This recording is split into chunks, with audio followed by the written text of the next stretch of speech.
사무엘하 강의 57번째 시간으로 승리 결과라는 제목으로 말씀을 보겠습니다. 다윗은 일생 동안 많은 전투를 했고 또 승리를 했습니다. 또한 자신이 전투 가운데 하나님이 주신 그 승리를 오늘 사무엘하 22장에서 하나님을 높이며 찬양합니다. 이 다윗이 싸운 이 모든 전쟁은 바로 예수님이 싸우신 전쟁을 보여주기 위한 모형입니다. 우리 인생 가운데서 사실 우리 또한 많은 싸움을 싸우게 되어 있습니다. 그런데 그런 많은 싸움들 가운데 가장 큰 싸움은 바로 죄, 세상, 마귀, 죽음과의 싸움이라고 할 수 있겠죠.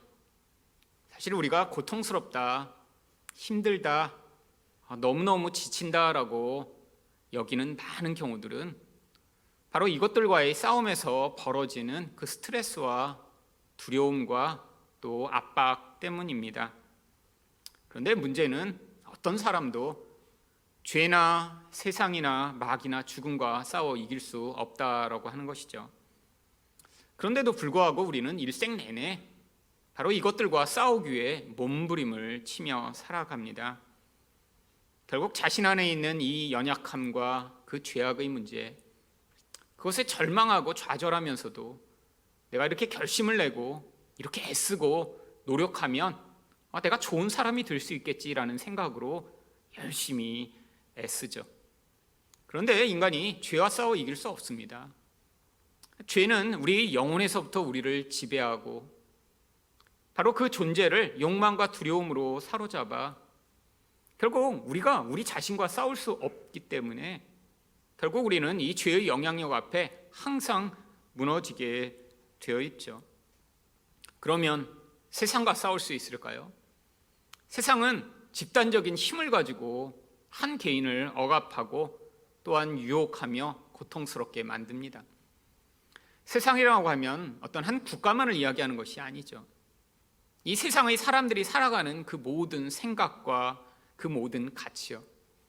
이 세상을 살아가며 나 혼자 이 세상의 그런 어떤 흐름과 반대되는 생각을 가지고 살아가는 것, 이거 쉽지 않은 것입니다. 모든 사람들이 돈이 최고야, 권력이 최고야 라고 이야기하는데 그것들은 아무런 영향을 미칠 수 없고 나는 그것과 관계없어 라고 살아가는 것 사실 거의 불가능합니다. 아무리 나는 돈 없이도 살 수 없어 라고 주장하고 살려고 해도 인생 내내 우리는 돈의 그 무서운 영향력과 힘 앞에 좌절하고 고통할 때가 많이 있죠. 아니 그러면 우리가 기도를 많이 하고 애쓰면 마귀와 싸울 수 있을까요? 제가 20대 때는 그렇게 생각했었습니다. 이 마귀라는 놈 내가 열심히 이렇게 기도 많이 하고 준비해서 이 마귀와 싸워서 점점 더 센 마귀랑 내가 싸우는 그런 정말 이 세상에서 엄청난 영적 용사가 되어야지 이런 생각을 했던 적이 있죠. 여러분 그런데 이게 불가능하다는 사실을 점점 깨닫게 됩니다. 여러분 마귀가 눈에 보이는 어떤 힘인가요? 아니 우리를 공격하기 위해 정말 어떤 사람이나 어떤 모습을 가지고 우리에게 나타나 정말로 우리가 총과 칼로 싸울 수 있는 그런 존재인가요? 아닙니다. 마귀는 눈에 보이지 않는 영적 영향력으로 이 세상과 죄인들에게 영향을 미치며 지배합니다. 인간이 아무리 똑똑하고 아무리 힘을 갖추어도 마귀와 싸우는 것 불가능하죠. 여러분 그러면 인간이 죽음과 싸워 이길 수 있나요? 여러분 이거는 마귀랑 세상과 싸워보지 않은 사람도 죽음 앞에서는 도대체 인간이 대항하여 싸울 수 없다는 사실쯤은 아주 익히 알고 있습니다. 아무리 뛰어난 위인도 아무리 큰 권력을 갖춘 사람도 아무리 똑똑한 사람이라도 결국은 다 죽게 되어 있죠. 여러분 우리 인생 내내 사실은 이런 대상들과 싸우는 그 싸움에 우리가 지치고 힘들고 무너지는 경우가 얼마나 많이 있나요? 자기 내면의 연약함과 죄 때문인데 또 가까운 사람이 보여주는 그 죄악과 그 무시무시한 영향력 때문에 고통하면서도 어떻게 내가 한 번 더 참아보면 될까? 아니 내가 더 착하게 반응하면 될까? 아니 힘들지만 나중에는 조금 더 기다리다 보면 나아지지 않을까라고 생각하며 버텨보지만 이 싸움 쉽지 않습니다. 결국 우리는 살아가며 이 모든 대상들을 우리가 대항하여 싸울 수 없다라는 사실을 깨닫게 되는 게 바로 성숙해지며 또한 성장하게 되는 것이죠. 그런데 어떤 사람들이 이것들을 깨닫지 못하고 계속해서 싸우려고 하는 사람이 있습니다. 내가 이렇게 계획을 하고 내가 더 강한 의지를 발휘하면 내 안에 있는 내 욕망을 절제할 수 있겠지? 내가 이렇게 죽음이 두려운데 내가 더 건강을 얻으면 더 좋은 약을 내가 먹으면 그러면 이 죽음에 대한 두려움을 이길 수 있겠지? 내가 이 세상이 이렇게 돈이 중요하다고 해도 내가 돈을 무시하고 살면 내가 이런 돈에 대한 유혹으로 말미암아 더 이상 괴롭힘을 받지 않겠지? 여러분, 하지만 이렇게 이런 대상들과 우리가 스스로 힘을 갖추어 싸우려고 할 때마다 더 큰 좌절과 더 큰 절망에 부딪히죠. 제가 제 인생 내내 경험한 것입니다. 특별히 저는 제 자신을 더 의지를 발휘해 온전하게 만들고자 시간을 쪼개 생활하고 나의 삶의 모든 것을 절제하며 애써보고자 몸부림쳤는데 그때마다 더 큰 좌절과 더 큰 절망에 시달리게 됐죠. 여러분, 그런데 바로 이런 우리들을 향해 바로 예수님이 이 모든 전쟁에서 승리하시고 우리에게 그 승리의 결과를 은혜로 베풀어 주신다라고 하는 이것이 바로 복음입니다. 예수님은 죄와 싸워 이기셨고 세상과 싸워 이기셨으며 또한 마귀를 짓밟으셨으며 또한 죽음 또한 굴복케 하신 모든 만왕의 왕이며 만주의 주가 되시는 것이죠. 결국 성도라고 하면 예수님이 이 모든 싸움을 이기셨다라는 사실을 믿음으로 받아들이는 바로 그 여정을 우리는 성화라고 할 수 있겠죠. 하지만 우리는 늘 눈에 보는 것에 쉽게 영향을 받아서 바로 예수님이 이 모든 것들을 이기셨다라고 하는 사실을 믿기보다는 자주 낙심하고 절망할 때가 얼마나 많은가요? 여러분, 주변 사람들의 연약함과 죄악과 이기심으로 말미암아 여러분 포기하고 싶고 절망할 때 얼마나 많으신가요? 특히 이렇게 추석이나 설처럼 오랫동안 만나지 않았던 가족과 친척들을 만나게 될 때 그때 오히려 더 사람들이 저 사람 하나도 안 변했어, 정말 우리 가족은 왜 이럴까? 라는 그런 절망을 경험할 때 얼마나 많은가요? 여러분, 우리 인생 가운데 사실은 이런 절망 가운데 자주 빠지는 것, 낙담하고 실망하는 이유는 우리 안에 온전한 믿음이 없어서입니다. 왜요? 바로 현실적으로 드러나는 우리 이 모든 연약함과 실패와 유혹과 좌절의 영향력이 우리에게 눈에 보이지 않는 예수님보다 더 강력하게 영향을 미치고 있기 때문이죠. 말씀 가운데는 예수님이 승리하시고 우리에게 이 모든 자유를 주셨다라고 이야기하고 있는데 현실 가운데는 여전히 하나도 변화되지 않는 것 같고 현실 가운데는 여전히 10년 전이나 20년 전이나 똑같이 실패하고 유혹받으며 무너지는 자신을 바라볼 때마다 우리 안에 믿음이 생기다가도 자주자주 다 사라져버리는 것 같은 상황을 경험합니다. 그런데 바로 이 이중성이 우리가 지금 이 세상을 이렇게 살아야 되는 아주 중요한 이유입니다. 여러분, 왜 우리가 이렇게 세상에 자꾸 무너지고 유혹을 받나요? 눈에 보이지 않는 마귀가 왜 이렇게 자꾸 우리를 공격하며 절망에 빠뜨리나요? 왜 이렇게 죽음의 영향력이 우리를 그렇게 강력하게 영향을 미치며 사람들을 두렵게 하나요? 그 모든 원인이 죄 때문입니다. 죄가 없다면 아마 이 세상 가운데 어떤 것도 우리를 유혹하거나 두렵게 하지 않겠죠. 죄는 결국 하나님과의 관계를 단절시켜 우리 안에서 끊없는 욕망과 두려움에 사로잡히게 만들기 때문에 우리가 이렇게 세상에서 살아가는 것이 쉽지 않고 힘든 것입니다. 죄가 없다면 마귀가 우리를 공격할 수 없겠죠. 마귀는 우리가 지은 그 모든 죄를 끊임없이 공격하며 우리를 정죄에 빠뜨리고 절망케 하기 때문인데, 우리가 죄가 없다면 마귀 공격으로부터 완전히 자유로울 수 있겠죠. 또한 죄가 없다면 죽음의 두려움에 시달리지 않아도 될 것입니다.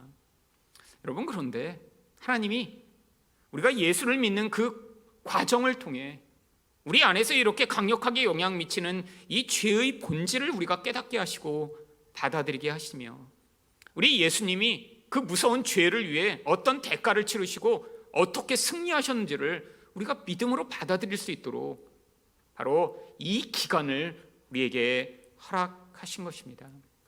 여러분, 성경에서 그래서 이렇게 자주자주 예수님이 승리하셨다, 이 승리가 우리에게 어떤 결과와 영향력을 가져왔는가를 가르쳐 줌으로 말미암아 자주자주 인생을 살아가며 낙담하고 좌절하고 지친 우리들을 향해 바로 예수를 향해 다시 우리가 눈을 들어 그분이 이루신 승리가 무엇인지를 우리에게 믿도록 하는 것입니다. 그렇다면 예수님이 승리하신 결과는 무엇인가요? 첫 번째로 이방인들의 구원입니다. 44절 상반절 말씀을 보겠습니다. 주께서 또 나를 내 백성의 다툼에서 건지시고 나를 보전하사 모든 민족의 으뜸으로 삼으셨으니. 다윗이 뭐라고 고백하나요? 바로 일단 하나님이 자신을 자기 민족들 가운데 있는 그 다툼 속에서 자신을 구원해 주셨다라고 이야기합니다. 여러분, 다윗이 왕이 되기까지 얼마나 많은 싸움이 있었나요? 다윗을 죽이려고 하는 사울의 영향력, 또한 사울의 아들과 몇 년간에 걸쳐서 나라 전체의 주도권을 쥐기 위한 싸움이 계속되었는데, 하나님이 그 과정 가운데 이 다윗을 건져주시고 그를 왕으로 세우셨다라고 하는 것이죠. 여러분, 그런데 단순히 거기에서 끝난 것이 아니라 다윗이 이렇게 왕이 되었더니 이 나라가 이전과는 비할 수 없게 강력한 나라가 돼서, 이전에는 끊임없이 이스라엘이 주변의 다양한 민족으로부터 공격당하고 고통했는데, 이제는 다윗이 그 모든 민족들을 통치하고 다스리는, 이제 그 지역에서 가장 강력한 나라로 세워지게 된 것이죠. 결국 다윗 왕이 이 주변의 모든 민족들 가운데 가장 중요한 왕이 되었다라고 하는 것입니다. 여러분, 이것이 무엇을 보여주고 있나요? 바로 예수 그리스도가 모든 왕들 가운데 참된 왕이시며 모든 주인들 가운데 유일한 주인이심을 보여주고 있는 것이죠. 그래서 요한계시록 19장 16절은 예수님을 뭐라고 부릅니까? 그 옷과 그 다리에 이름을 쓴 것이 있으니 만왕의 왕이요 만주의 주라 하였더라. 여러분, 성경은 우리에게 끊임없이 예수님이 모든 왕들 가운데 가장 큰 왕이시고 모든 주인들 가운데 가장 큰 주인이다라고 이야기를 하고 있습니다. 근데 문제는 우리 인생을 살아가며, 말씀을 들을 때는 맞아, 우리 예수님이 만왕의 왕이고 만주의 주이시지, 우리가 찬양을 할 때도 이렇게 자주 찬양을 하지만 우리 실제 살아가는 우리 삶에선 예수님이 아니라 다른 것이 왕인 것처럼, 다른 것이 주인인 것처럼 생각할 때가 얼마나 많이 있나요? 여러분, 그래서 결국 이 이중적인 삶을 우리가 끊임없이 살아가는 것입니다. 우리 내면 안에서는 이 욕심과 두려움으로 말미암아 끊임없이 눈에 보이는 어떤 것이 세상에서 가장 강력한 것처럼 보이고, 우리도 자꾸 그것을 의존하여 그것이 이끄는 대로 살아가고 싶지만, 말씀을 들으며 우리 안에서 아니야, 눈에 보이는 그것보다 더 중요하고 강한 우리 예수님이 통치하셔라는 사실을 우리가 믿을 때, 결국 우리를 지배하는 이 모든 거짓 영향력으로부터 하나님이 우리를 자유케 하시는 그 은혜의 자리로 이끌어 가시는 것이죠. 여러분, 어떤 왕을 섬기냐에 따라 여러분 그 백성의 운명과 인생이 달라지게 되어 있습니다. 물론 지금과 같이 뭐 대통령이 어떤 사람이 세워졌냐에 따라 그게 직접적으로 모든 국민에게 전부 항상 영향 미치지 않는 이런 시대가 아니라, 고대에는 왕 하나가 잘못 세워지면 모든 백성이 그 왕 하나 때문에 너무너무 고통했습니다. 그런데 또 아주 좋은 왕이 세워지면 그 결과로 아주 모든 사람들에게 풍요와 은혜가 나타났죠. 여러분, 우리도 마찬가지입니다.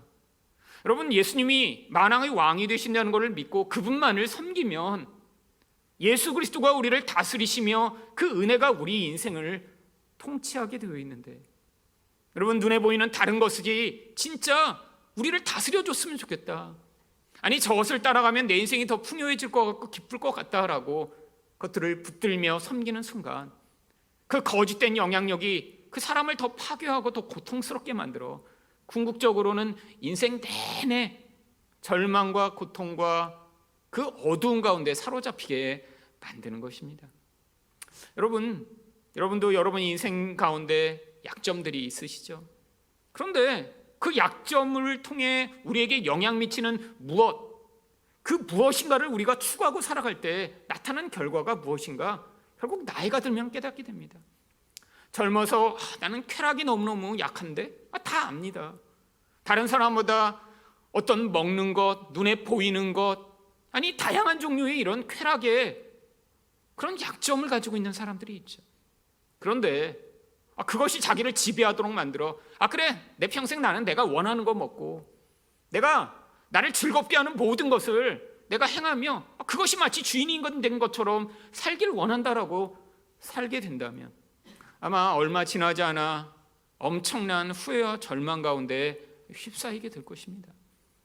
여러분, 우리는 다 알고 있죠. 사람들이 이렇게 절제하지 못하고 무엇인가 붙들려 살아갈 때 그게 그 인생을 더 풍요롭고 기쁘고 행복하게 만드는 것이 아니라 얼마나 더 비참하고 얼마나 더 악하게 만드는지 우리들은 우리 주변 사람들뿐 아니라 우리 인생을 통해서도 얼마든지 경험할 수 있죠. 결국 우리 인생 가운데 우리가 눈에 보이는 무엇인가를 주인으로 섬기느냐, 아니면 눈에 보이지 않는 우리 예수님의 승리를 받아들이며 그분을 우리 주인으로 섬기는가를 끊임없이 테스트받는 그런 과정인 것입니다. 결국 다윗이 이렇게 모든 민족들에게 영향력을 미치는 나라가 되었더니 44절 하반절에서 어떤 결과가 나타났나요? 내가 알지 못하는 백성이 나를 섬기리이다. 여러분, 이 다윗이 주변 나라들을 정복했을 때 아마 다윗이라는 존재를 주변 나라들 사람들은 전혀 알지 못했을 것입니다. 여러분, 다윗이 정복했던 나라들의 리스트가 사무엘하 8장에 나옵니다. 아람, 소바, 하맛, 모압, 암몬, 아말렉, 에돔. 이 나라들은 이 이스라엘 주변의 모든 그런 작은 나라들을 이야기하죠. 여러분, 그런데 이 다윗의 영향력이 이 모든 민족에게 미치니까 이 나라들이 다 다윗을 대항하여 싸우던 나라들은 다윗 앞에 굴복했고요. 이 다윗의 명성을 듣고 그냥 미리부터 포기하고 조공을 바치며 나온 나라들은 이 다윗과 평화협정을 맺고 결국 그를 섬기게 됩니다. 여러분, 결국 이 다윗을 알지 못하던 자들이 이제 다윗의 발 앞에 무릎을 꿇고 그를 섬기게 되는 이야기를 하고 있는 것이죠. 바로 이 이야기가 45절에서는 이방인들이 내게 굴복하며 그들이 내 소문을 귀로 듣고 곧 내게 순복하리라 라고 이야기를 합니다. 여러분, 성경에서 이방인들은 누군가요? 하나님을 알지 못하는 자들입니다. 성경에서 나오는 이방인은 늘 이중적 의미를 가지고 있어요. 하나님이 백성과 반대되는, 결국 죄악 가운데 우상을 섬기며 멸망당할 수밖에 없는 그런 자들. 그런데 이방인이 또 다른 의미가 나옵니다. 근데 이 이방인들 가운데 하나님이 은혜를 베푸셔서 도대체 구원이 불가능한 그들 가운데도 하나님의 은총이 비치면 그들이 하나님께 나와 하나님을 섬기고 하나님의 백성들과 함께 즐거워하며 기뻐하게 될 그날이 오게 될 것이라는 말씀이 성경에 나오죠. 바로 이 이야기를 하고 있는 거예요. 다윗의 명성이 커졌더니 다윗이 그들을 다 짓밟고 다 죽이고 다 멸절시키는 것이 아니라 결국 그들이 다윗을 섬기며 다윗이 만들어낸 그 질서 가운데 들어와 온전한 평화를 누리게 될 바로 그 이야기예요. 여러분, 성경에는 이 이방인들이 하나님께 돌아올 이야기가 아주 많이 예언으로 기록되어 있습니다. 대표적으로 역대하 66장 33절을 보시면 주는 계신 곳 하늘에서 들으시고 모든 이방인이 주께 부르짖는 대로 이루사 땅의 만민이 주의 이름을 알고 주의 백성 이스라엘처럼 경외하게 하시며 또 내가 건축한 이 성전을 주의 이름으로 일컫는 줄을 알게 하옵소서. 여러분, 솔로몬 성전을 봉헌하면서도 하나님, 이 성전이 단순히 우리 이스라엘 백성들만 하나님께 예배하는 장소가 아니라 모든 이방인들도 하나님께 나와 그들이 하나님께 기도할 때 하나님 그들의 기도를 들으시고 만민 가운데 우리 하나님이 어떤 분이신가 알려주시길 원합니다 라고 기도를 하죠. 여러분, 바로 이게 하나님이 예수 그리스도를 통해 어떻게 세상 가운데 복음을 전파하시며 하나님을 알지도 못하는 자들이 예수 이름을 부르며 하나님 앞에 나오게 될 그 미래를 지금 보여주고 있는 것입니다. 그래서 다윗이 46절에서 뭐라고 이야기합니까? 이방인들이 쇠약하여 그들이 견고한 곳에서 떨며 나오리로다. 여러분, 이방인들은 다 자기 지역에서 자기가 섬기던 그 신이 가장 강력하다고 믿었습니다. 고대인들은 자기가 사는 지역에서 영향력이 있는 그 신을 믿게 되어 있죠. 그런데 이스라엘 백성들은 이렇게 산지에 사니까 이스라엘의 신은 산에서만 강한 신이야 라고 믿고 있었는데, 평지였던 북쪽, 들판이 많았던 동쪽까지 다 지배하는 그 영향력 앞에 그들이 떨며 이 여호와라는 신은 도대체 누구이길래 저렇게 산지의 신이 아니라 저런 강력한 권세를 가지고 있지라고 그들이 굴복하였던 이야기를 기록하고 있는 것이죠. 여러분, 바로 이 예수를 믿게 되는 과정을 이야기합니다. 예수 믿기 전에는 자기가 다 믿고 있는 어떤 것이 무엇보다 강력하고 나를 문제의 상황에서 구원해주며 그것이 나를 도와줄 거라고 믿고 있었는데, 바로 자기의 힘과 자기의 능력으로는 해결 못하는 상황 속에서 바로 그 하나님의 은혜와 구원을 발견하게 될 때의 그 감격과 놀라움의 이야기요. 여러분, 이게 언제 성취되나요? 바로 사도행전에서 이방인들에게 복음이 전파돼 어떻게 그들이 구원의 길로 나오는지를 보여주는 장면에서 바로 이 모든 것들이 어떻게 성취되는지를 이야기합니다.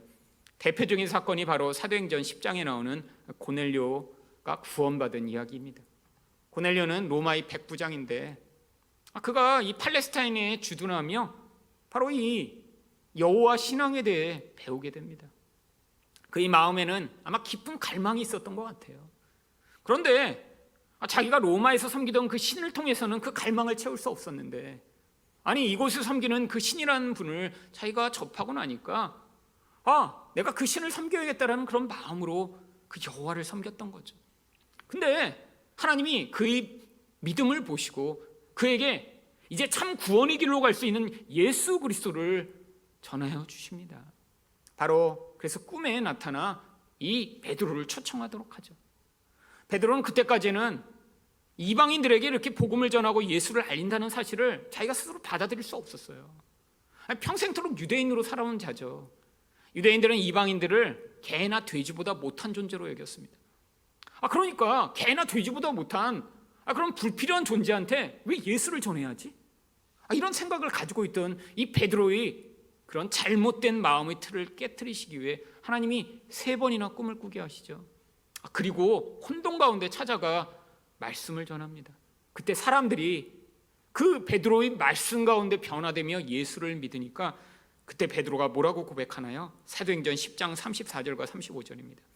베드로가 입을 열어 말하되 내가 참으로 하나님은 사람의 외모를 보지 아니하시고 각 나라 중 하나님을 경외하며 의를 행하는 사람은 다 받으시는 줄 깨달았더라. 여러분, 이게 바로 구약에서 약속한 이 이방인들까지 다윗을 경외하며 경배하며 순복하게 된 그 이야기가 어떻게 예수 그리스도를 통해 이루어졌는지를 보여주고 있는 것입니다. 여러분, 사도행전에는 한 번의 사건으로 나오지만 바로 이 사도행전에서 일어난 이 모든 일들이 지난 2000년간 온 세계의 역사 가운데 끊임없이 일어났던 것이죠. 여러분, 한국만 해도 우리들은 다 우상을 섬기던 그런 사람들입니다. 아니, 저희 할아버지 할머니 때만 하더라도 겉으로는 제사를 드리고 유교를 섬긴다고 했지만 본질 안에서는 철저한 무속신앙에 기반을 둔 불교 신자셨죠. 열심히 제사를 드리며 또 열심히 절에 불공을 드리며 자기 가족의 안정과 행복을 끊임없이 돌부처에게 간구하던 그런 상황이었죠. 그게 모든 사람들의 모습입니다.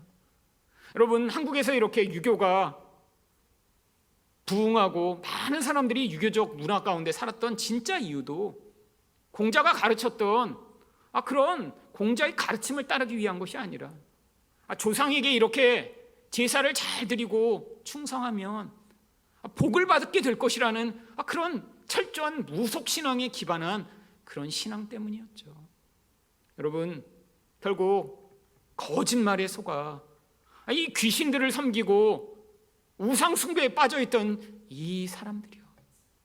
여러분, 그런데 하나님이 이런 어두운 가운데 있던 이 한국까지도 미국의 부흥을 일으키셔서 그 부흥 가운데 마음이 뜨거운 그런 선교사들을 이 멀리까지 보내셔서 그들이 순교당하면서까지 이 땅에 뿌렸던 그 복음의 씨앗이 지금 바로 우리들이 이렇게 예수를 믿게 된 그 놀라운 은혜의 결과로 나타나게 된 것입니다. 여러분, 그 순교한 이 땅의 그 어렵고 척박한 환경 가운데 와서 복음을 전했던 선교사들이 없었다면 지금 우리들은 어떻게 살고 있을까요?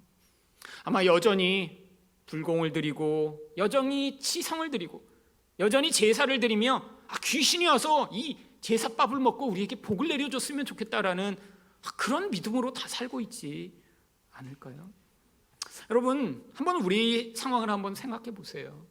여러분의 인생 가운데 예수 그리스도가 없었다면, 우리가 정말 여전히 그런 우상을 섬기고 어두운 가운데 있었다면 정말 우리 인생은 얼마나 비참하고 얼마나 어두움 가운데 사로잡혀 있을까요? 여러분, 하나님이 지금 이 일들을 행하고 계신 것입니다.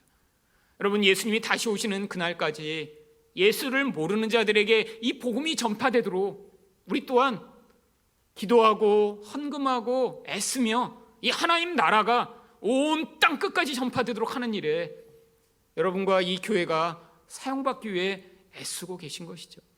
왜 우리가 알지도 못하는 선교사님들에게 후원하고 그들을 위해 매주 기도해야 하나요?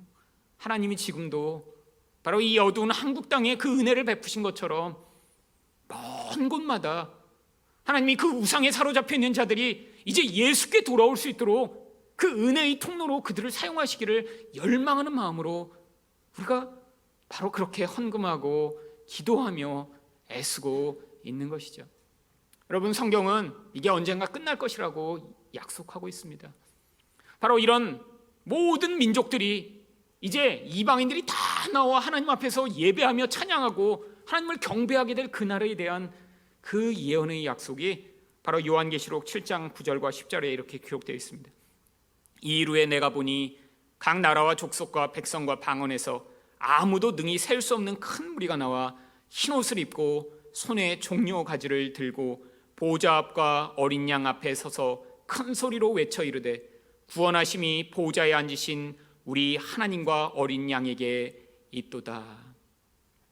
여러분, 각 나라와 족속과 백성과 방언에서 이렇게 많은 백성이 나온대요. 아니, 왜 똑같은 말을 4번이나 반복할까요?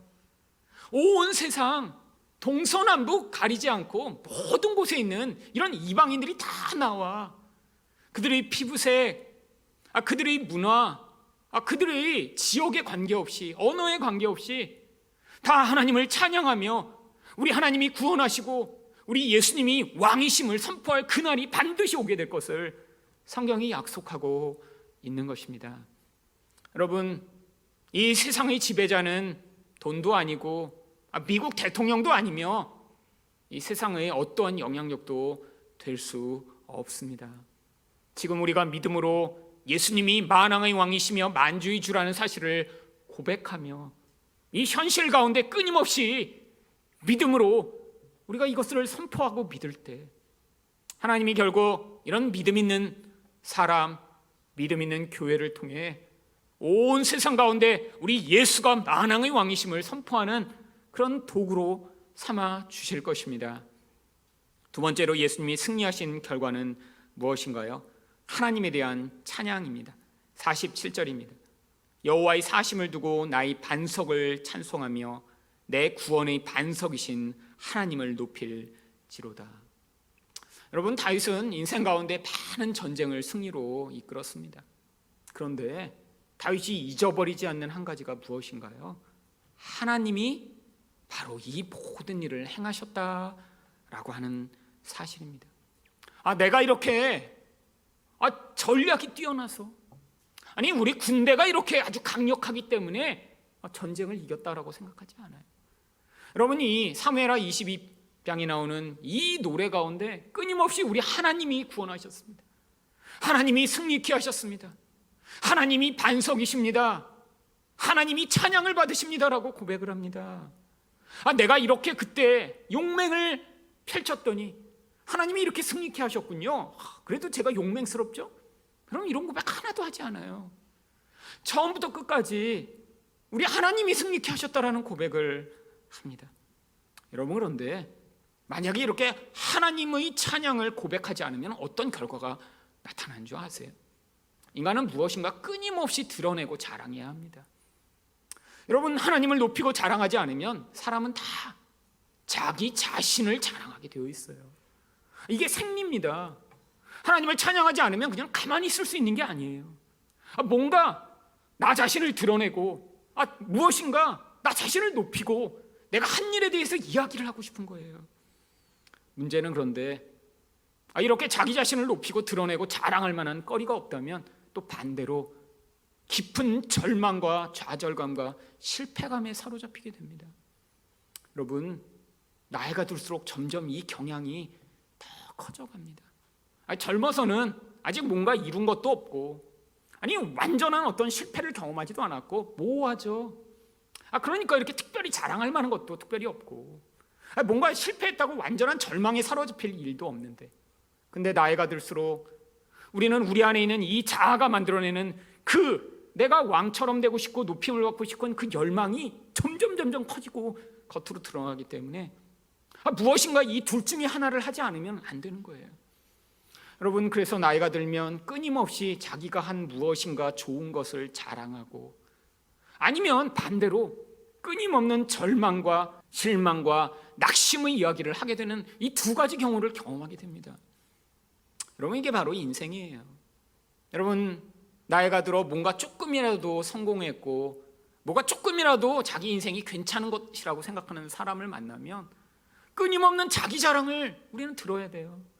반대로 인생 가운데 뭔가 그렇게 내세울 게 없는 그런 사람을 만나면 그 사람에게 뿜어져 나오는 이 좌절과 후회와 절망의 이야기를 또 끊임없이 들어야죠.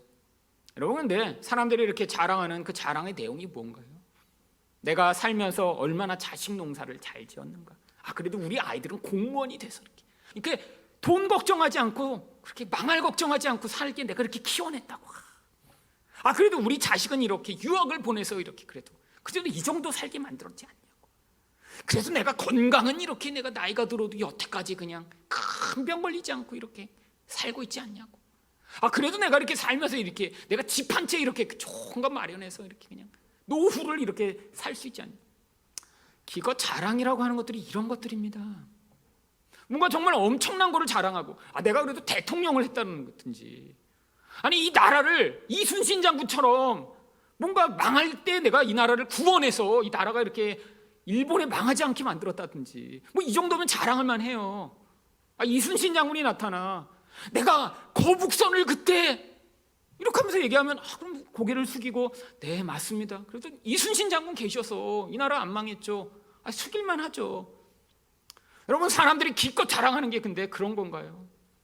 결국 내 한 몸 크게 병들지 않고, 정말 자식들 결국 그냥 먹고 살게 해준 거 그거 자랑하며 내가 그래도 이렇게 잘 살았다라고 하는 그 정도의 자랑들. 여러분 얼마나 속물인가요? 인생에서 자랑할 게 정말 그거밖에 없는 건가요? 여러분 하나님이 인간은 그보다 훨씬 더 위대하고 멋진 존재로 만드셨습니다. 어떤 존재예요? 우리 하나님처럼 자기를 다 비워내 다른 존재를 살려내고 풍성하게 만들며 죽을 자들에게 생명을 전하는 그 일들이 얼마나 놀랍고 가치 있는 것인가 우리에게 예수님을 통해 보여주셨잖아요. 여러분 우리 인생 가운데도 우리가 자랑할 일이 바로 그것입니다. 나중에 정말 여러분이 자랑할 일이 있으시다면 우리 하나님이 은혜를 베푸셔서 죽을 자들을 구원하며 세상 가운데 나 같은 인생을 통해서도 예수 믿지 못하는 자들이 예수 믿게 되며 하나님의 사랑을 알지 못하는 자들이 하나님의 사랑을 알게 된 그 모든 일들, 죽음의 두려움에 매어 살아갈 수밖에 없는 자에게 죽음을 이기신 예수 그리스도의 승리를 맛보게 하시고 그 승리를 찬양하게 하신 그 일, 아무 쓸모없는 우리와 같은 그런 벌레 같은 자들에게 은혜를 베푸셔서 우리 하나님의 크신 은혜를 찬양하고 노래할 수 있게 만드신 이런 일, 소망이 없고 절망 가운데 죽기를 기다리던 자에게 하나님이 참 소망을 주셔서 정말 나 같은 자도 하나님이 쓸모있는 자로 이 세상을 살게 하시겠구나라는 사실을 감동하며 고백하게 만드신 일.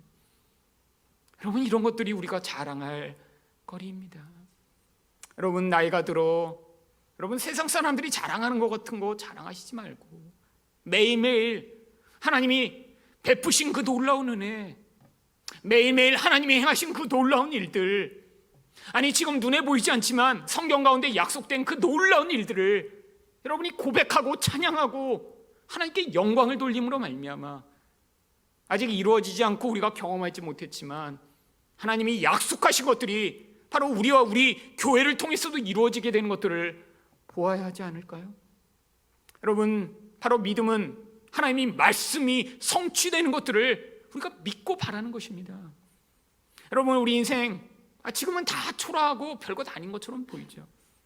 하지만 하나님이 우리와 같은 자들을 통해 이 작은 교회를 통해서도 얼마든지 바로 이 말씀이 약속한 이 일, 우리 하나님의 승리를 찬양하고 예수 그리스도의 복음이 전파되며 믿지 않는 자들이 참된 복음을 들어 그 우상 숭배로부터 돌이키게 되며 하나님을 하나님으로 알지 못하던 자들이 참 신앙으로 인생을 살아가게 되는 그 놀라운 은혜가 임할 것들을 우리가 기대하며 선포할 때 바로 그 놀라운 믿음의 결과를 우리 인생을 통해서도 하나님이 맛보게 해 주실 것입니다. 바로 다윗은 그걸 고백하고 있는 거예요. 인생 내내 그 절망의 상황, 죽음의 상황, 좌절의 상황을 경험하며 하나님이 이런 분이시구나, 하나님이 이런 일을 행하셨구나를 경험하며 바로 그 고백을 이 시편에 기록하고 있는 거예요. 그래서 48절에 뭐라고 이야기합니까? 이 하나님이 나를 위하여 보복하시고 민족들이 내게 복종하게 하시며, 하나님이 모든 것을 하셨음을 고백합니다. 그래서 49절에서 나를 원수에게서 이끌어내시며 나를 대적하는 자 위에 나를 높이시고 나를 강포한 자에게서 건지시는도다. 여러분 다윗이 인생 내내 경험했던 그런 존재들이죠. 원수들, 대적자들, 강포한 그런 폭력을 사용하는 존재들. 여러분 그런데 하나님이 그를 건지심으로 결국 뭐를 하게 만드신 거예요? 50절을 보시면 이러므로 여호와여 내가 모든 민족 중에서 주께 감사하며 주의 이름을 찬양하리다. 여러분 자기 인생 가운데 경험했던 이 모든 일이 그로 말미암아 하나님을 찬양하지 않고는 견딜 수 없게 만든다는 거예요. 여러분 이게 바로 우리 인생 가운데 우리가 해야 할 일입니다.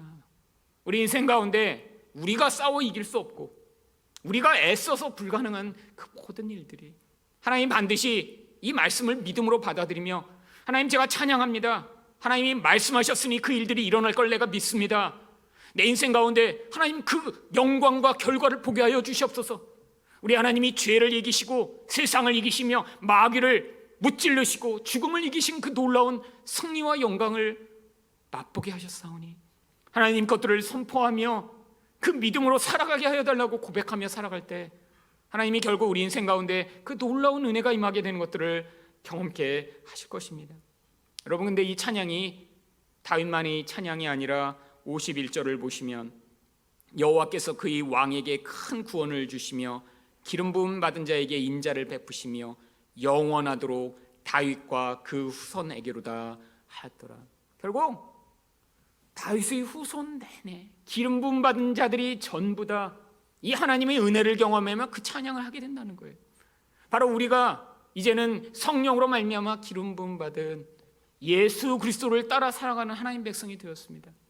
이제 우리에게 하나님이 왕 같은 제사장으로 이 땅을 살아가는 역할을 맡기셨죠.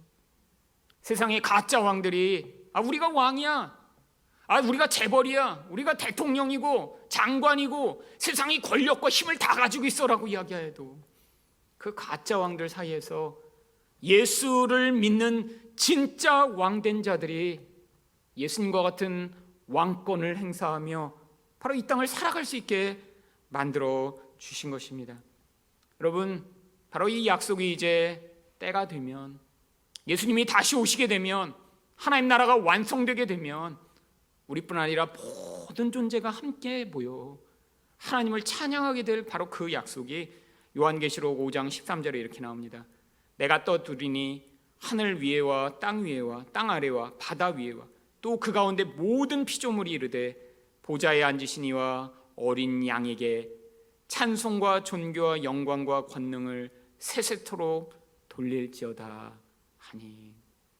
여러분, 존재하는 모든 피조물들이 우리 하나님을 찬양하고 예수님을 높일 때 바로 이렇게 온 백성들 가운데 이방인들까지 다 찾아와 우리 하나님을 높이고 경배하는 바로 그 자리에 서게 되는 것, 그게 성도의 소망이며 가장 행복한 순간일 것입니다. 바로 이 소망의 날을 기대하며 이 땅 가운데 하나님의 승리와 예수 그리스도의 통치를 선포하는 여러분 되시기를 예수 그리스도의 이름으로 축원드립니다.